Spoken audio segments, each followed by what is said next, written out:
Hey guys, it's Alex, and in this video, we're going to be going over how to increase the show rate for your local business when you're running marketing ads on Meta, Facebook, Instagram, etc., even Google, TikTok, or other channels.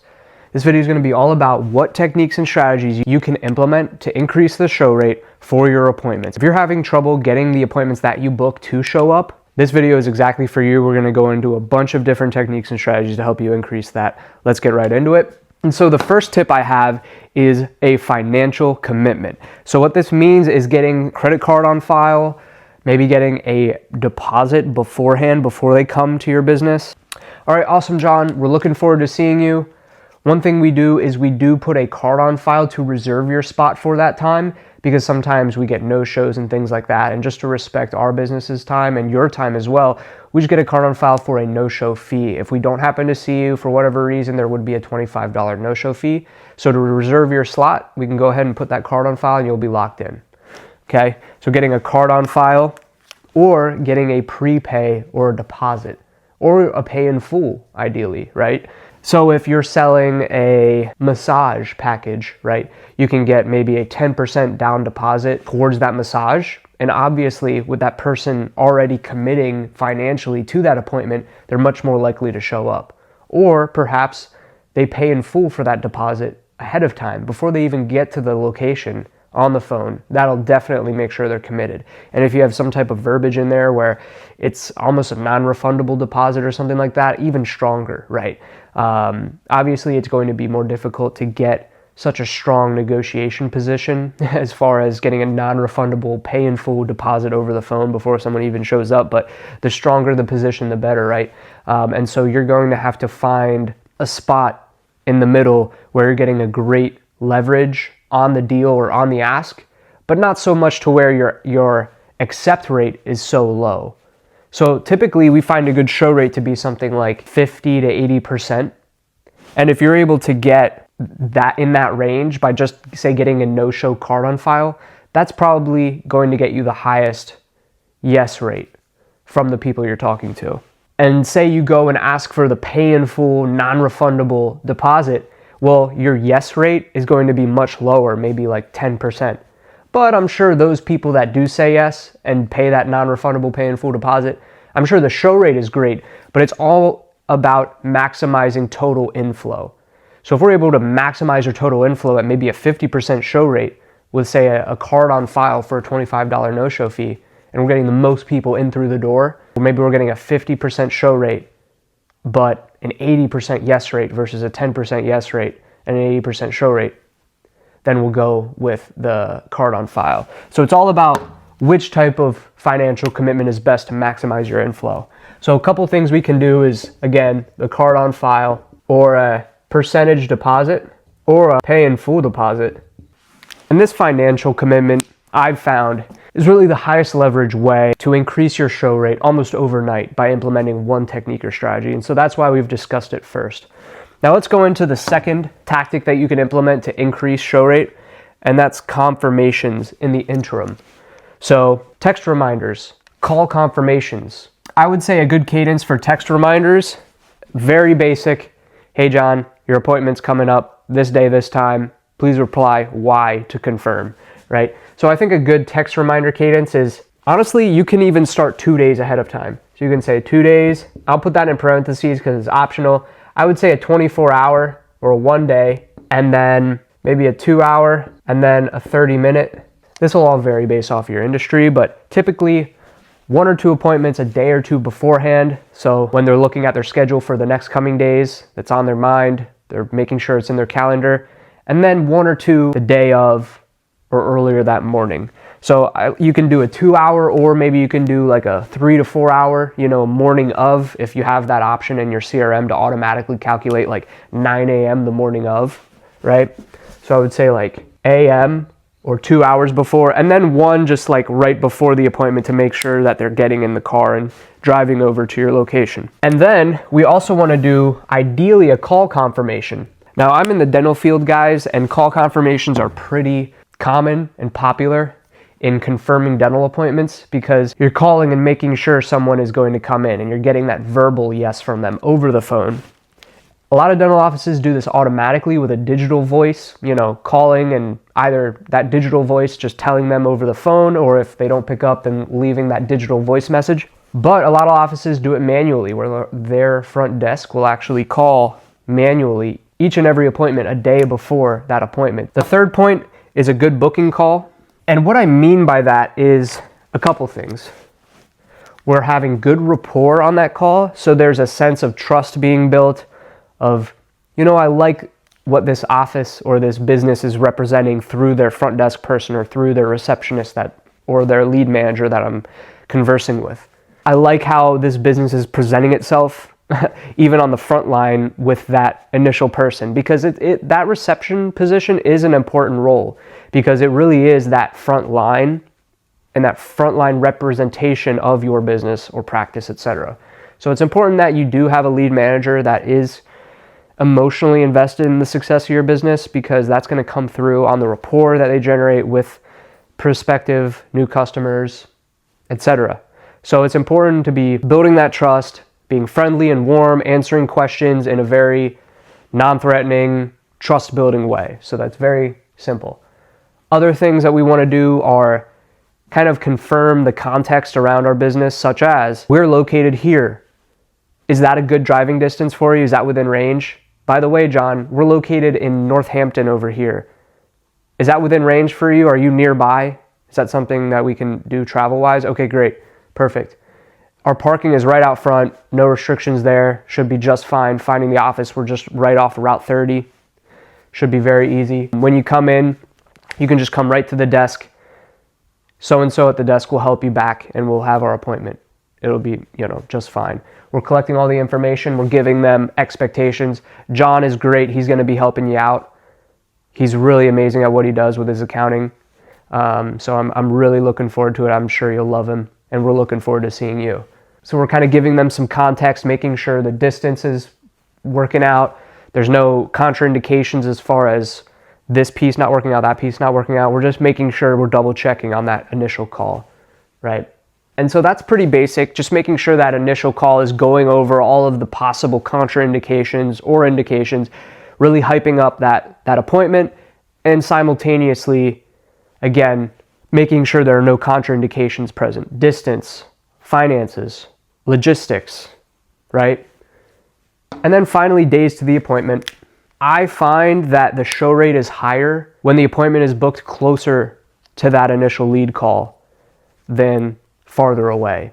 Why? Because it's possible that if you book someone a month out, in the interim, the issue just may not be as relevant for them, or they may have found another solution in the meantime. And those are just the two main really obvious examples as far as why it's important to keep the days to the appointment small. And I honestly will say, as far as a guideline for you guys, I'd like to get that appointment in the door in 1 to 3 days.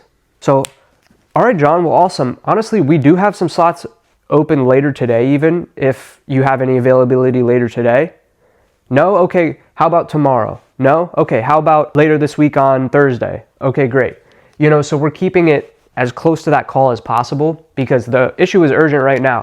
Hey, I'm looking to come in and embark on my fitness journey. I'm ready to go. I need to get started, right? You want to be able to capture those people because they're easy sales, and we're not going to put them on 2 weeks down the road, right? John, we're really excited to have you in our fitness class. We do have a slot where we have classes every day at 7 p.m. We have a class tonight in 2 hours at 7 p.m. Come on down. Let's get you started. Perfect. Let's go. So that's why it's important to have availability close to that initial call, and just general availability early to really just make sure we're maximizing that inflow. And one overarching mindset that we can have to really increase the show rate in general is, what are the reasons that people are not showing up? Why are those 40 to 60% of people not showing up? Well, here are the reasons. Here are the reasons. The reasons are, one, that they forgot. Well, guess what? There are a couple things that we just discussed that actually solve this. Interim confirmations or interim reminders, reminder texts, confirmation calls, etc. Very quick and easy, right? So I'm going to circle that in blue. That can be solved with our interim confirmations. The next thing is, maybe it's too far. Well, we should have gone over that on our booking call, going over all the logistics, all the information, all the context. And so if we have a good booking call, this will be negated. It's not relevant for them anymore. Maybe they already found a solution, or they're just not in pain with that issue anymore. Again, that is why days to the appointment is important. So I'll circle that in black. Days to the appointment is important. And so that'll be solved with days to the appointment. Maybe they went somewhere else. Again, same, days to the appointment. If we get that appointment in now, very soon, that will be negated. They don't know the place well enough. Well, that gets into our fifth and final point, which is know, like, and trust. Okay? So if you've done all of the above, you've had some type of financial commitment, you've done interim confirmations and interim reminders, you've had a good booking call, you've gone over all the context, hyped up the place and your business, and you have a very quick days to the appointment. The only other missing piece is that they just are missing the je ne sais quoi, or the I don't know this place well enough, or I don't trust it, or I don't really know yet. I'm not really connected to this business yet. And that's a very real thing and a very common thing. But this can best be solved, in my opinion, and with the advent of the internet in the last couple of decades, is by dispersing video content to that prospective new customer. So a lot of us have social media pages, or maybe we've taken an office tour at some point professionally with X, Y, or Z company when we were launching or doing a marketing promotion or something. Send them some content, send them a video, send them links to your social media page, send them links to your website just to like read about you some more through whatever, right? Most businesses have a social media page. If you don't, like I said, you can just send them to the website. My preferred type of content or type of know, like, and trust and nurture building asset is actually long form videos on YouTube. So one recommendation I might say is if you have YouTube videos, great. Make sure you're sharing those beforehand with the appointments that you book. John, really looking forward to seeing you. In the meantime, we'll send you over a couple reminders and also just some content to peruse through before you come in just to learn some more about us, you know. So we'll send you some YouTube videos. Check those out, really. Please do. And you'll send those YouTube videos over and they'll be further nurtured and further building that trust and that context around who you are as a business. And if you don't already have YouTube videos, my suggestion would be go ahead and really try to put that on your to-do list. Start making some YouTube videos because they're a great asset to have to nurture prospective customers, to get those customers really bought in on who you are. I have this problem, I want this solution, I'm learning more and more about this business that can potentially solve that for me through these YouTube videos. And I'm really starting to become more sure that this is the business I want to work with to solve this issue. So content, know, like, and trust. So I would say YouTube videos, YouTube vids. You can even do social media links. You can even do just a general conversational touch point confirmation. So convo touch points. So in general, we don't necessarily want to let that lead go dry in the interim after our lead call and before the appointment. So we ideally want to touch base with them again. Maybe if our appointment is in a week or so, we touch base with them in 2 to 3 days. Hey John, just checking in. Wanted to just see if you had any more questions about what we discussed last week. I was just preparing my notes and everything, going through some appointments that we have on the books for later this week. And I just wanted to touch base, make sure in that last call we had answered everything because, again, we're here to serve you. So how's everything sounding? Are you still looking forward to our appointment? Because I definitely am. I'm pumped. Oh, no, John, I think you answered everything. Okay, great. I mean, awesome. You're still fresh in their mind and you're building, again, that trust that this business cares enough to check in on me again. So there's just some type of touch point in the interim, okay? You can literally call them to do so.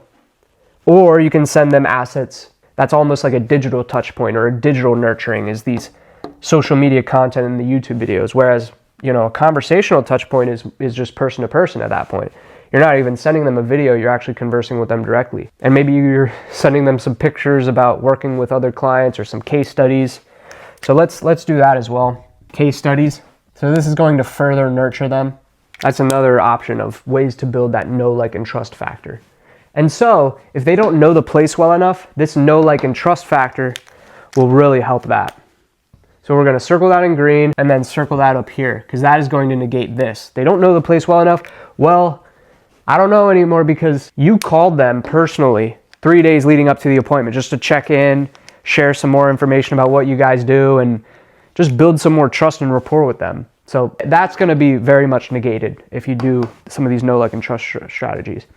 Or if you sent them YouTube videos, they're going to start learning more and more about your business, so they will know your place well enough.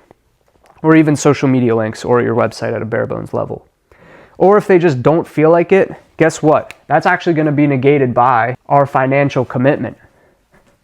So the financial commitment is going to solve this one, or at least solve it to a degree. Some people will book and then they're like a slippery fish. Whatever you try, you can't seem to get them to go. They change their mind, they're lazy. It is what it is. A percentage will always slip through the cracks, but this financial commitment is really just going to get some of the people that, for whatever reason, maybe they are tired on that day, but they put a 50% down payment to come to that initial fitness class. So that financial commitment is really going to solve and negate that. And then finally, if they have some type of work conflict, family conflict, travel conflict, if you have a good booking call, one thing you can go over on that call is, all right, great, John, I have you in for Thursday at 4 p.m. And just to confirm, you don't have any work or family or travel plans at that time. You'll be free at that point to come, right? Just wanted to make sure. Okay, yes, great, awesome. Well, I've sent you over a calendar link. You can click that and it'll automatically add to your calendar. So we're doing a couple things to make sure that there are no time conflicts or calendar conflicts. And one little piece of that booking process when you're booking someone in, you're making sure the logistics check out, is actually making sure that there are no time conflicts by just verbally confirming with them that they don't have anything going on, and maybe sending them a calendar link and making sure that it's put onto their calendar as well. So if you have a good booking call, that will negate any possible time or work conflicts. And guys, without further rambling or taking up your time, I want you to get to action implementing these in your lead generation campaigns to make sure you have a really high show rate for your appointments, so you can speak with more customers and close and convert them and ultimately increase the revenue for your business. So with that being said, guys, go ahead, implement these 5 tips and strategies right now. Keep in mind the reasons why people might not be showing up, and that'll actually tell you which strategy you may need to employ more of. A lot of times, the know, like, and trust factor can be increased for most businesses. Start making more content. Start sending and sharing that content and promoting that content. Or just generally touch base with your leads before that appointment more often. Because a lot of times we get a little bit complacent. We already have the appointment on our books, but the work doesn't necessarily end there in a lot of cases, especially for colder, marketing leads. And so it's important to make sure that we're increasing that trust factor even before the appointment. So that being said, guys, I hope that helped, and I'll see you in the next video. By the way, if you did want to work with me personally at Trummer Digital to either run ads for your business or to help you get better at running your own ads in a consulting fashion, I actually offer both. So feel free to click one of the links in the description. I'd be happy to hop on a call and chat and see if I can run some marketing for you or just help consult with you on what you can do better to increase your results. And with that being said, guys, I'll see you in the next video. Take care.